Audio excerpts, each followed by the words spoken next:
Tonight, more and more people, including Republicans, railing against President Trump over the summit meeting with Vladimir Putin. And now, some are saying the unthinkable, that the President of the United States could be compromised. We will have the very latest. Then, putting a human face on the opioid crisis, how a special drug court is helping people kick the habit and stay out of trouble. We'll look at how a New Jersey woman overcame so much, including years of addiction. Also, as the midterm elections creep closer, we take a closer look at how some congressional candidates from our area could prove pivotal. One of them, Tom Malinowski of New Jersey, trying to unseat Republican incumbent Leonard Lance, and he's getting a lot of support and a lot of money. Good evening, everyone, and welcome to RFL. I'm Richard French, and thank you for joining us tonight. We finished the week where we started, frankly, talking about Russia. Now, there are still tons of questions and concerns about the Helsinki summit with Trump and Putin. But the president still planning to invite Putin to Washington for round two. You heard me right. In Finland, Trump and his interpreter, they were the only Americans in the room for the 2.5-hour private meeting. Many Democratic and Republican lawmakers, they want to subpoena the interpreter so they can learn what actually happened behind closed doors. Trump's own director of national intelligence doesn't even know what they said to one another. We'll talk about that in a moment. Plus, there is a growing number of very credible people starting to question whether or not the inconceivable has happened. A president of the United States compromised by the Russians. Three of them, very high-level intelligence experts. John Brennan, he was a CIA director for 4 years. He said Trump's performance exceeds the thresholds of high crimes and misdemeanors and is nothing short of treasonous. There's more. James Clapper, Obama's director of national intelligence and former defense secretary, as well as CIA director Leon Panetta. They say the Russians could have dirt on Trump that could compromise him. Just take a listen. More and more, I come to the conclusion that after the Helsinki performance and since, that I really do wonder whether the Russians have something on him. Whether the Russians have something on this president or not, no one really knows. But the way he behaves, there is a clear signal that the Russians have something on him. Now we have a sitting Republican congressman from Texas who, with a background in the CIA, just wrote a scathing op-ed in the New York Times. William Hurt, as I mentioned, is a former CIA officer. Here a portion of his piece. Over the course of my career as an undercover officer in the CIA, I saw Russian intelligence manipulate many people. I never thought I would see the day when an American president would be one of them. The president's failure to defend the United States intelligence community's conclusions of Russian meddling in the 2016 election and his standing idle on the world stage while a Russian dictator spouted lies should concern all Americans. By playing into Putin's hands, the leader of the free world actively participated in a Russian disinformation campaign, legitimized Russian denial, and weakened the credibility of the United States to both our friends and foes abroad. Heard, not the only current Republican going after Trump. Here's fellow Congressman Adam Kinzinger. He's an Illinois Republican who is also an Air Force veteran. I think President Trump was wrong yesterday in a major way, and I think it was a very embarrassing press conference. That said, I stand with our intelligence agencies. I put that out on my Twitter feed yesterday, that I think it's a disservice to call out the credibility, and especially a disservice in front of the chief enemy of the United States. So with that, who better to talk to than the author of a new book called Russian Roulette? In it, it details how Russians meddled in our election. And my guest tonight co-wrote that book. He's also chief investigative correspondent at Yahoo News, Michael Isikoff. He joins me now. Michael, thanks for the time. And I should mention, coincidentally, last Saturday I picked up your book. I was given it to my father as a gift. And it strikes me the timeliness of this. And speaking of timeliness, you're coming out of Aspen, Colorado, where they had the Aspen Security Forum. And for anyone who missed it, I want to play in part a couple moments with Dan Coates, the Director of National Intelligence, on both a piece of news that he learned with the rest of the general public and also news that we still don't know about what happened behind the closed doors for more than 2 hours between our president and Vladimir Putin. The White House has announced on Twitter that Vladimir Putin is coming to the White House in the fall. Say that again?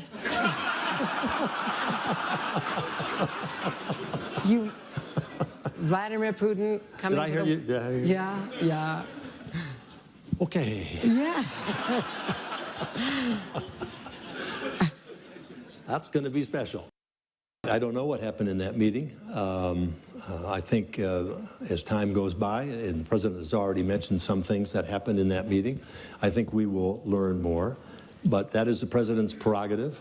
If he had asked me how that ought to be conducted, I would have suggested a different way. But that's not my role. That's not my job. So it is what it is. Michael, I know it takes a lot to shock nowadays, but can you describe being in the room for how surreal it is that our DNI doesn't know that the Russian president's coming to the White House and he still doesn't know about the contents of a conversation, which apparently is just the president, I guess a couple translators, and Putin? It was truly an extraordinary moment, and I think everybody was just sort of dumbstruck at both of those moments that you played the clips for. I mean, to start with, the idea that the chief intelligence officer in the country would be frozen out of knowing what the president is saying to the president of Russia is stupefying on its face, and then to see that he wasn't even informed that there was going to be a second summit with an invitation to Putin this fall. I mean, it shows just how much President Trump is basically doing it, conducting foreign policy, national security policy on his own. Without the advice of the highest officers in the government. In putting together, along with co-author David Korn, your book, where you get into the inside story of Putin's war on America and the election, specifically of Trump, did you come to a conclusion? Was his primary motivation to sow discord in the states, to get Trump elected, or to make sure that Hillary lost? All of the above. It's pretty clear that the sowing discord element is something the Russians have been doing for some time, not just in the United States, but they've been doing it throughout Western Europe, certainly in Ukraine, using all the weapons in their information warfare arsenal, which include cyber attacks and social media exploitation and state-funded propaganda. But I don't think we have a firm grip on how to parcel out each of those elements you named. Certainly, Vladimir Putin, as we document in the book, had a longstanding grudge against Hillary Clinton. He believed she had inspired protests against him, against his returning to the presidency in late 2011, early 2012. And at some point, the idea of boosting Trump's candidacy certainly came into play as well. Trump was saying very favorable things about Vladimir Putin. I could just add one more element that we write about in the book and that is getting a lot more attention this week. You no doubt saw the indictment of this woman, Maria Butina, as being an agent of the Russian government as she was seeking to cultivate relationships and penetrate various conservative organizations, Republican Party activists, in the National Rifle Association. Maria Butina, just a few weeks after Trump's announced his candidacy, shows up at an event in Las Vegas and asks Trump about whether he would lift sanctions against Russia. This was hardly a front burner issue at the time, certainly in the Republican primary race. Trump calls on her, she asks the question, and then Trump gives this full-fledged 5-minute answer in which he commits to lifting sanctions. He says, I know Putin, I can get along with Putin if I'm elected, you wouldn't need sanctions. Well, we know Putin and the Kremlin hated those sanctions, wanted them lifted, and through their agent, we now know Maria Butina, they got Trump firmly committed to lifting those sanctions.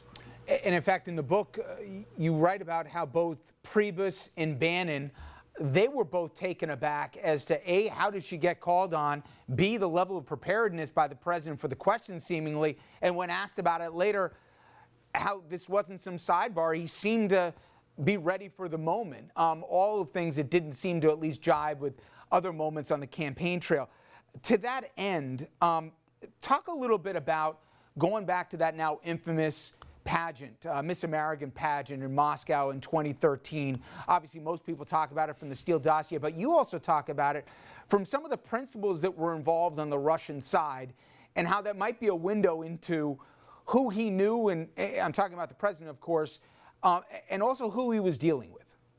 Yeah, well, look, it is a seminal moment, that Miss Universe pageant. That's when Trump goes to Moscow. That's when he makes every effort to meet with Putin. And also he forges this business arrangement with this billionaire oligarch, Aris Agalarov, who was very tight with Putin. It fostered a relationship that would continue right into the presidential campaign, because it was Aris Agalarov's and his son, Emin Agalarov, the pop singer, who set up the notorious Trump Tower meeting with Donald Trump Jr. and other top Trump campaign officials. So there's still puzzling questions about what exactly took place during the Miss Universe pageant, but we know that Vladimir Putin lied about it at that press conference with President Trump in Helsinki, because he said he didn't even know that Trump was there. As we document in the book, Trump had invited Putin to attend. Putin has his top spokesman, Dmitry Peskov, call Trump, apologize that on behalf of the president, Putin had a meeting with the King of Holland that day and couldn't make it. But Putin invites Trump to the upcoming Sochi Olympics. He sends a top-level emissary of one of his top aides, to the Miss Universe pageant, and he later sends a gift to Trump in Trump Tower. So it's pretty clear Vladimir Putin was well aware of Donald Trump's presence in Moscow. Obviously, Michael, this week, I think a lot of Americans have learned the term compromat, and a lot of sober voices, not the tinfoil hat conspiracy theorists, say not only does it not look right here, but they believe there could be compromising intelligence that the Russian premier may have on our president. Leaving aside what the conclusion is, since we don't know yet, people draw two lines here, whether it was some P-tape from the Steele dossier as mentioned, or this idea that Trump, and it's been documented, had major money problems here in the States. The lenders they were going to cut off his water. He was talking about how bankruptcy would or wouldn't play out. And he went to Russian financial interests. You talk about the Alpha Bank in the book, et cetera. What do we know about where Trump got his money when he was in trouble and where that stands as we speak? Well, we do know that he did get a large infusion of cash loans from Deutsche Bank. That was the one financial institution that was willing to lend to him during that period. And this is also a time when Deutsche Bank was laundering money for various Russian oligarchs. But at this point, we cannot connect the money laundering for which Deutsche Bank has been fined and those loans to Donald Trump. So, look, but there is so much that remains murky about Donald Trump's finances and how he did business. Of course, he notoriously hasn't released his taxes, but there's a lot more, probably beyond the taxes, that we don't know. The question is Robert Mueller going there? And certainly he would have a direct interest, given his mandate, in the dealings with the Agalarovs, and as we also write in the book, the second attempt to build a Trump Tower, Moscow, after Trump had already declared his candidacy candidacy for president. To go beyond that into the private finances of Trump and the Trump organization writ large to see whether that money laundering trail exists, he would need a clear predicate, somebody coming forward making an allegation of money laundering or providing some documents that suggest that. And so far, we don't know that such a predicate exists. Finally, a lot of people that I'm surprised, or certainly in the past, haven't been willing to. A lot of people, especially in the Intelligence Committee, have gone there, Michael, that they believe there is more than a credible reason to believe this president is compromised. Given all the research and reporting you've done on this, with where we are right now, and the inexplicable behavior and continued defense of Putin for no logical political reason, at least to me, where do you fall? Well, look, first of all, this is the enduring mystery of this presidency. What can possibly explain the president's affinity for Vladimir Putin and his refusal to accept what Putin's government did to target the United States? That seems inexplicable.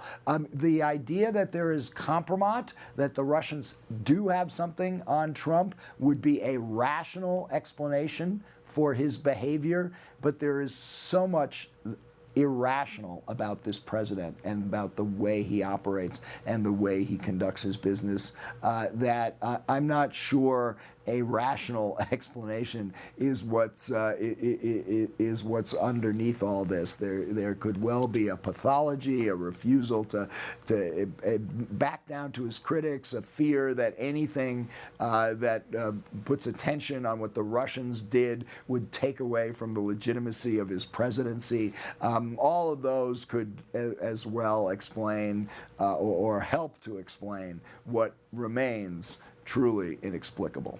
Well, again, I suggest folks check out the book, Russian Roulette. It came out a while ago, but so much of the reporting pressing, especially even with the headlines we've seen even from this week. Michael Isikoff, thank you very much. Thank you. Coming up next, the opioid crisis getting worse instead of better. But special drug courts, they're helping a lot of people deal with addiction and recovery. We're going to show you a success story after the break.